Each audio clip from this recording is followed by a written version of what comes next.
African Americans did not want to be controlled during this time period. They wanted their freedom and equal rights. Because they did not receive these equal rights, they rebelled in ways some could have not imagined.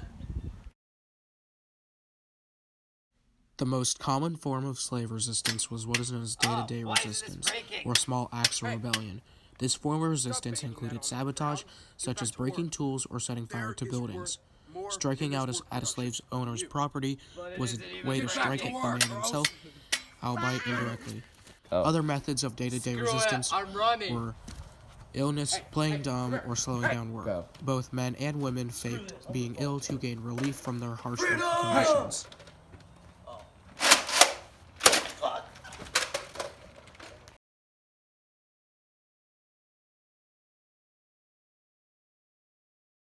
Keep that scene in. Ready? Take 3. Us slaves are being oppressed way too much. Whatever shall we do?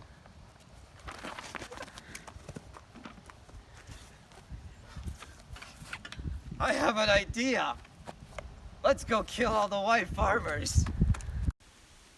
Pause. That's not what actually happened. Here's what actually happened.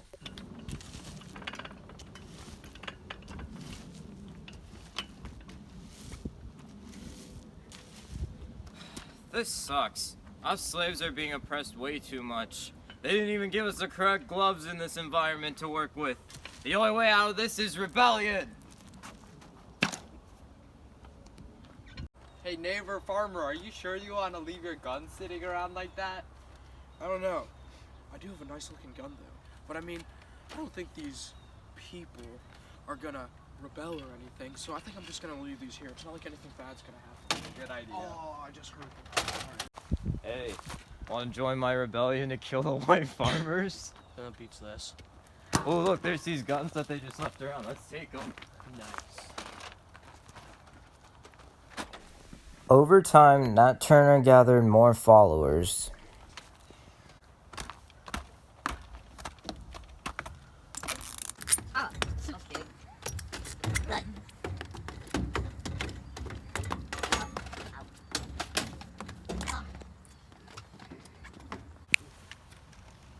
Why aren't you slaves working? Launch Silco crops, fool! Yeah, we quit. Yeah! I gotta warn the guard. I don't know who I gotta warn.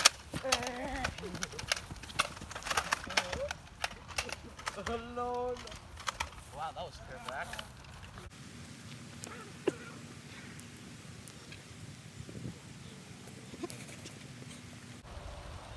What is he doing? Is he in the forest? White people are weird. This would go on for some time, but all good things must come to an end. There he goes, let's go!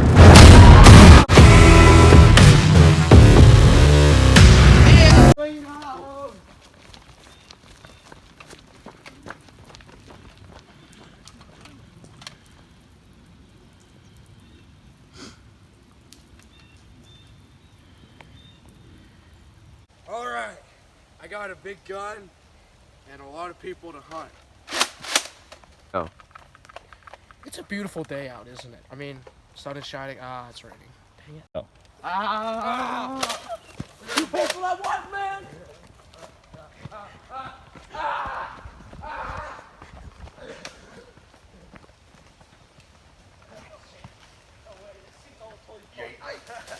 All right, let's just say those people aren't breathing anymore. Anyway, where's that one guy that got away? Nat Turner was executed on November 11th, 1831. His rebellion hadn't been completely successful. However, he would remain an inspiration to many slaves seeking freedom.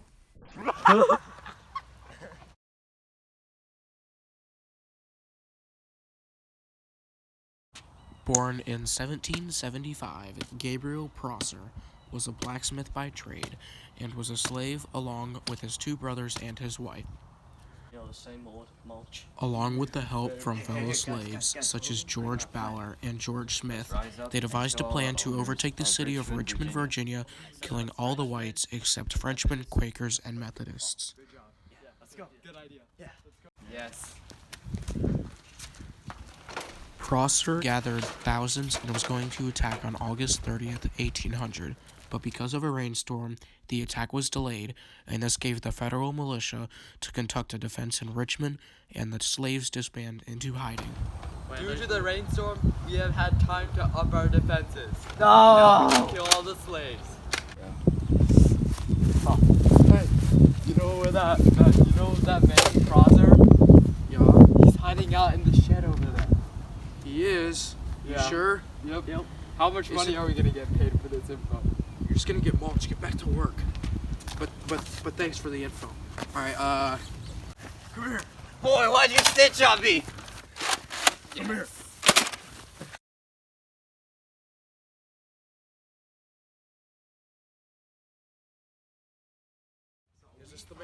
Denmark Vesey was a literate, skilled carpenter and leader among African Americans in Charleston, South Carolina.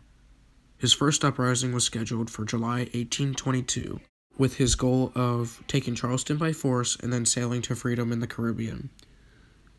Is this the man you were looking for? Yep. All right, come here.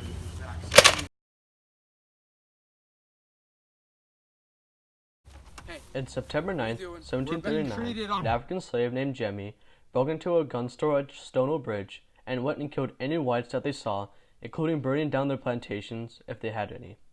He was not alone, though. 20 other slaves were with him, and many others joined along the fight, increased from 20 to about 100 rebellion slaves.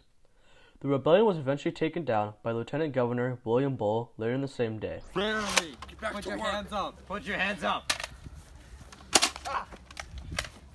Slaves, come here.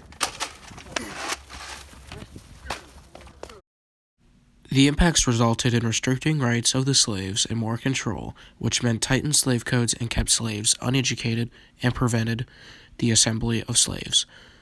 Some of the Southerners converted to the abolitionist cause that the North was practicing. Also, fear of the majority of slaves spread throughout the United States and brought the nation closer to a civil war. In 1832, Virginia legislators debated whether or not to ban slavery. Kentucky also took part in this in 1849.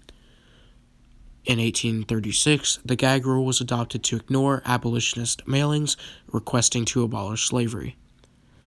Alright, and that'll wrap up our video for today. Thank you for watching.